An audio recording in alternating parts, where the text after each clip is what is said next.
My goodness, it's time to muck the week, and what a busy one it's been. I mean, the week was dominated by the announcement of a general election, with Rishi Sunak talking with the Labour Party anthem in the background. Earlier today, I spoke with His Majesty the King to request the dissolution of Parliament. The King has granted this request, and we will have a general election on the 4th of July. Well, this is on a par with Theresa May in her conference speech. Remember the one where she lost her voice, the letters fell off and somebody handed her a P45? Well, later, Rishi addressed the Tory rally. On the 5th of July, either Keir Starmer or I will be Prime Minister. And he has shown time and time again that he will take the easy way out and do anything to get power. If he was happy to abandon all the promises that he made to become Labour leader once he got the job, how can you know that he wouldn't do exactly the same thing if he were to become Prime Minister? We Conservatives have got a clear plan, with bold action, to secure our future. So let's take that message and that vision of a secure future to every corner of our United Kingdom, and let's show Labour that the British people will never be taken for granted. Labour's Sir Keir Starmer and his lacklustre speech was where he was clearly caught by surprise with the announcement. Most importantly of all, we do all this with a new spirit of service. Country first, party second. A rejection of the gesture politics you will see in this campaign, I have no doubt, from the Tories and the SNP. I'm well aware of the cynicism people hold towards politicians at the moment. But I came into politics late, having served our country as leader of the Crown Prosecution Service. And I helped the police service in Northern Ireland to gain the consent of all communities.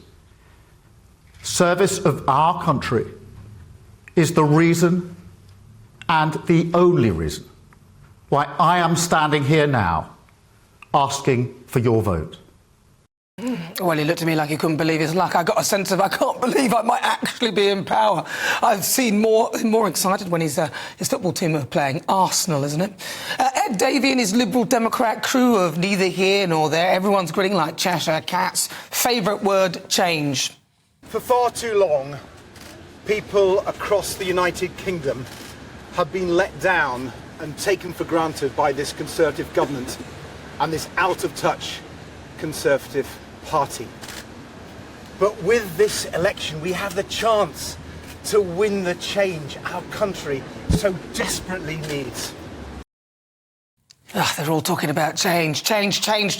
Reform Richard Tice claiming no nonsense from the other parties and that they will be standing 630 candidates. Do they even have 630 candidates? Everybody feels worse off after 14 years of Tory failure. That's the result of incompetence and these experts, along with weak, feeble politicians who have broken Britain. And sadly, that failure of the establishment and the experts manifests itself in the great scandals that we hear about. The SNP made their voices heard. Never has a government deserved to lose more than Rishi Sunak's government.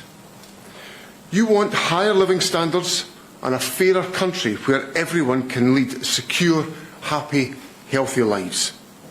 You want a national health service you can rely upon. Most of you think that Brexit was a terrible mistake. You don't think Westminster works for Scotland, and you want Scotland to have a strong voice. All of those things sum up what I am about.